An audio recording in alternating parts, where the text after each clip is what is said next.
In today's video, I'm gonna show you how to make this book clock using just an old book. My name is Randy and I like to make art and do crafts. I'm gonna start by drawing 5 black lines in paint, changing the color of the 5th one to red. Then I'm going to copy paste all of those lines till they fill the whole top of the page. Then selecting everything and dragging it down to the bottom. Then opening the file in Krita and using it as my background. Then using the dropper mask tool and selecting the black. Then using an eraser, I'm going to remove all the black. By removing the black, it will now reveal the background. Now hopping back into Paint, I'm going to stretch out my image. Then I'm going to change my page settings. I measured the height of the page, then I subtracted that from the height of the paper, and that's going to be my margin divided by 2. When printing, make sure you have it on the correct orientation. So now that we have our templates, we are going to have to make some decisions. So as you can see, we have different levels. So this here is the base level. And to make your shapes, you're either going to go up from your base level or down from your base level. The white is going to be our base, and everything that's purple, so the inner circle and the outer circle, is going to be -1 from our base level, like the horseshoe. The red is going to be up 1. That's going to be the same as the letters.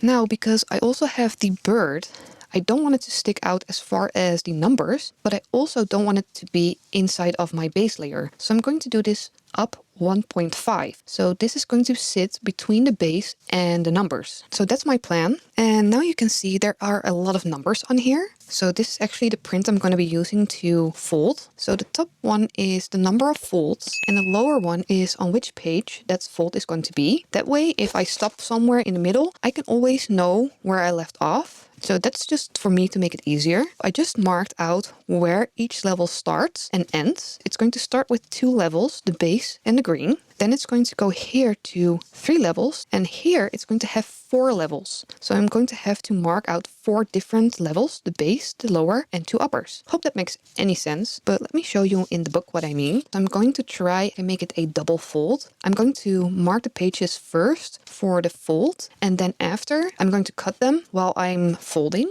So this page I want to keep in front. I've got the same one in the back, so that way I have a nice frame for my book. And what we're going to be needing is a ruler. I'm using an aluminum one because it doesn't bend, so it doesn't warp as much. Then I'm also going to be using a pencil and a little ball tool. So our first pages are going to get just 1 mark. I decided I want my base to be 4 centimeters in. I never take the front of the ruler. In this case, I'm going to use the 14. So I'm going to go 4 centimeters in and put a mark right at the 10. And I'm going to do the same for the lower one. Again, marking it at 10. Then I'm going to take my ruler, put it in front of both of the marks, like so, taking the tip of the tool and just running it over the page.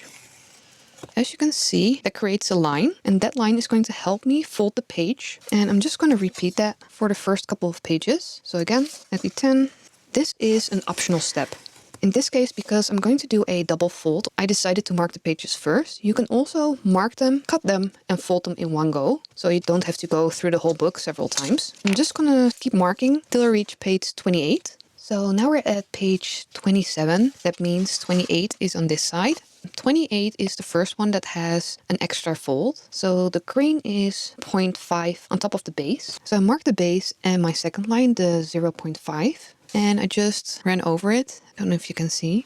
If you go to page 95, for example, I have 4 marks. This is my base layer. This is -1, 0.5, 1. So hope that makes any sense. And I just went through the whole book, doing all the lines, all the way to the end. So now this one could be folded. And for the folding, I'm going to use this template. The width isn't the size it's going to be. It's just so your lines are a little bit more separated, so it's easier to be on the correct line. The height, however, is the correct height. So if I take my book, this part is going to be in the center, because we're going to be adding our clock mechanism, which I'll be taking out of this little clock. That's going to be in the center here. So to do a double fold, I'm going to also fold the top part, so you get a design on the top as well as the front. But I made a mistake. I didn't keep in mind that if I folded back these pages to make my front design, they're going to be shortened till here. That's going to leave me that much for my design. So if you look at this, that's way too big. So I ended up changing my design to this one. And again, I added the fold lines and the page numbers, so I know where to fold it. So this part is going to be on top of the book. I'm not sure if I want to fold everything in one go or if I want to do the front first and then the top part. I'm a little bit scared of the top. I haven't done that before. The front I know is going to look fine. I'm not worried about that, but the top part I'm a little bit worried about. I'm gonna take a minute and think about it. So I did end up adding the marks at the top as well. Don't know if you can see it clearly. It's right here. And in this case, I didn't measure anything. I just used my ruler and I put it on the end of this line, just blocking out that line of text right here and then using the top to mark. So now we're ready for the actual folding part. And I'm not going to bore you with all of it because it's going to take a while, but let me just do the front pages first. So I did end up messing up this one. So if you're marking, just make sure you don't push too hard. Otherwise you will go through the paper. And you can either just use your finger to fold down, or I'm using a little tool to just making the fold nice and sharp. Like that. And because I already marked it, it's really easy to fold. So I'm just going to do this till we reach our first page with multiple folds.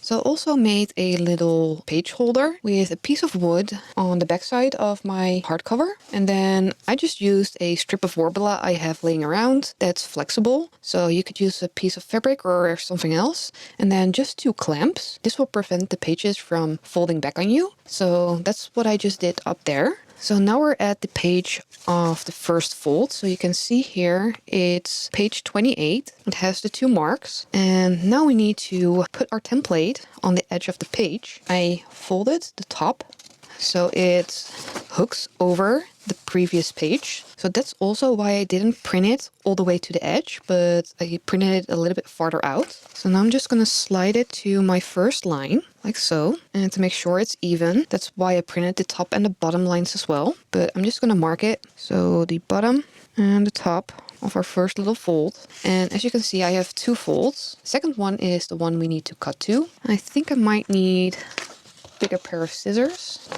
Hold please. Let's see. I've got so many scissors and they're all just horrible. Let's get some scrap paper and try some. Let's see if these are any good. Oh, I like those. Okay, I think I'm gonna go with these. These are actually some hair scissors, but I don't use them for hair. So now we're going to cut to that fold, just straight in. It doesn't matter if you're really precise, you can go down a little bit farther, it's okay. So now we've got our cut down here. So let's do a baseline first. So on this side, it's going to go to the farthest mark. Other side as well. And then this one, the tiny part, is going to that second fold, like so. So now, this is our base. This is where our bird is going to start, and this is where the second part of the base is. So this is our first little fold. So now we can mark the second page. So I'm just going to go to that second line. It's right there. Just going to mark it, beginning and end, like that. Let's put this one out of the way. And again, I'm just going to cut it at that mark. And I'm using the letters as a little bit of a guide to go straight. And we're folding the sides to the base, like that. And this one to the other line. And that's our second one. So now we've got that little part popping out. I'm just going to put that underneath my page holder. So I'm going to continue till I reach page 36, because that's the part where we start folding the top as well. So now I'm at page 36, or the backside is 36. And I'm going to start by marking the top first. So it's just going to be a tiny little thing. And then I'm going to mark this part. I'm first going to cut these like that. And I'm going to cut these. I'd rather cut a little bit deeper than not deep enough.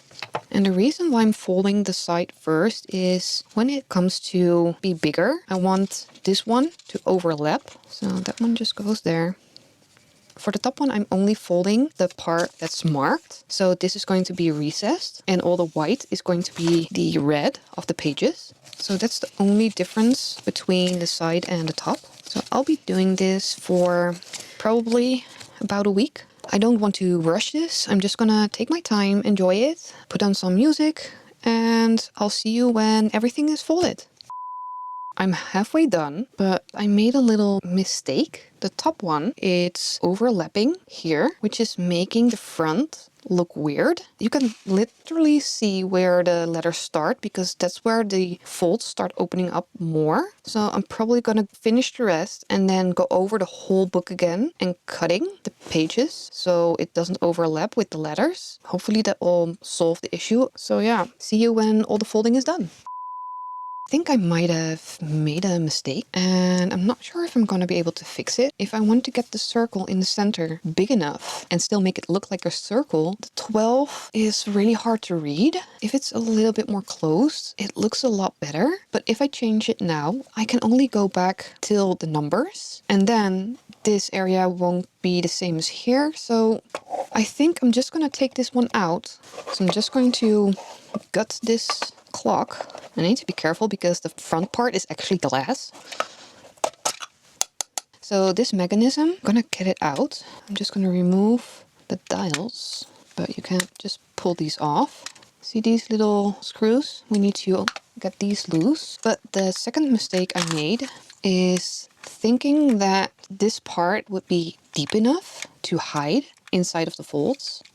Because if I want to hide this part in here, I'm going to have to make a hole that goes in these pages. Like it can only be like a couple of millimeters. I think that's the lowest rim here. So this is maybe like 5 mils. And when you have the book curved like that, it curves back. So that would mean that it's 5 mil here, but it's a lot less on these sides. So it probably will come out of the book and I don't want that. So what I'm gonna do is I'm going to go online and I'm going to find a clock part that has a longer center. So you can recess it further back. I'm going to have to wait till the new part comes in. So yeah, see you when the post arrives. I was about to go to bed and I think I figured out where I went wrong. I looked at my previous book folding and now I know why the center is wider on that one, because I actually started the design from the edge to the edge. And in this case, I left a lot of pages out and that actually compacted the whole design. If I would have spread it out further, then this would have given me the room to have the center be wide enough to put the clock in.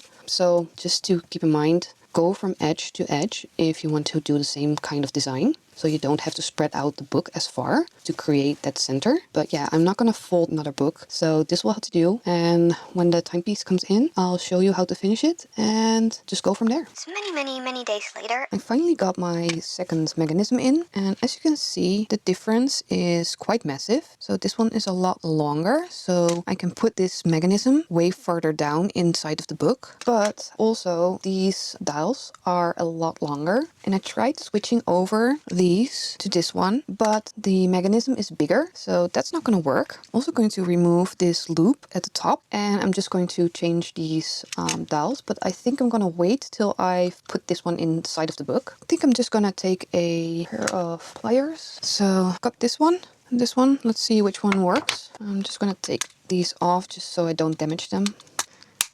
I'm just gonna try and sand this down. Then it's ready to go inside of the book. Now it's all nice and flush. And we're going to be putting it in the center of our circle. So I think it's going to be somewhere here. So that should be page number 228, I think. So let's see if that's actually correct. 228. So this should be the center. I think that's probably good.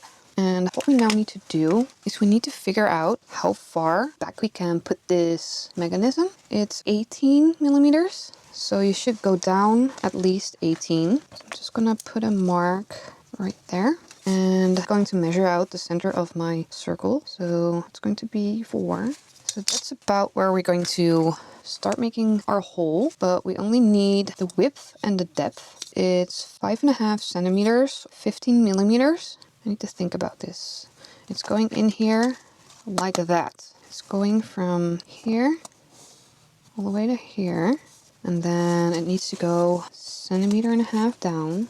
I want it to be snug, but it doesn't need to be perfect.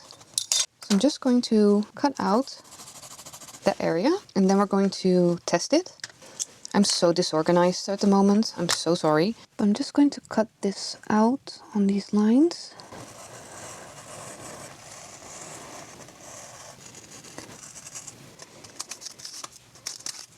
So this should, in theory, fit this. It is a little bit snug, so I might want to go a little bit deeper. Okay, so that fits nicely.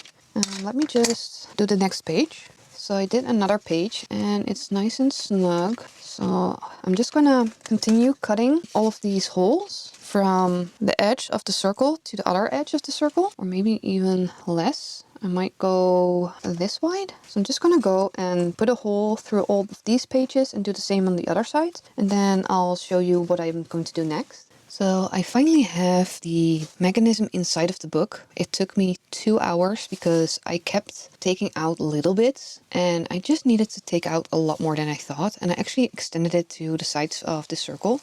So as you can see, I made it too far back and not far enough in front in the beginning because of course the book is curved. So can you see it goes at an angle? So if you're going to do this, make sure you just make it way bigger than you think it should be. But now I want to make sure that these pages go around the center. So I'm just going to start cutting them. Let's just start with 4. Just going to cut it here and on the other side as well, just like that. I'm happy. That looks good. I'm going to have to modify these because as you can see, it's super big. It needs to be a lot smaller. So I'm just going to cut the middle right there and on the back side. So I'm just going to modify these the best I can to make it look pretty. And then it's time for the final reveal. So here's the final product. It took a little bit longer than expected, but it's looking absolutely amazing. I'm really happy at how it turned out. I'm debating if I want to color these edges here to make the numbers stand out a little bit more, but I do think it looks absolutely gorgeous. And when the sun shines on it, the shadows make it even better.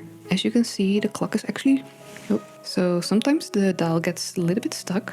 So I had to bend it up a little bit, but that's okay. I didn't want to shorten it anymore. I could open up the book a little bit further, just fluff it up, but I think it looks good. I really like how the top came out. It's actually readable and I love the little bird. So this is Time Flies version 2. Let me know in the comments what you think about it and if you're gonna give it a try. But for now, I wanna thank you for watching and I'll see you in the next one. Bye everyone!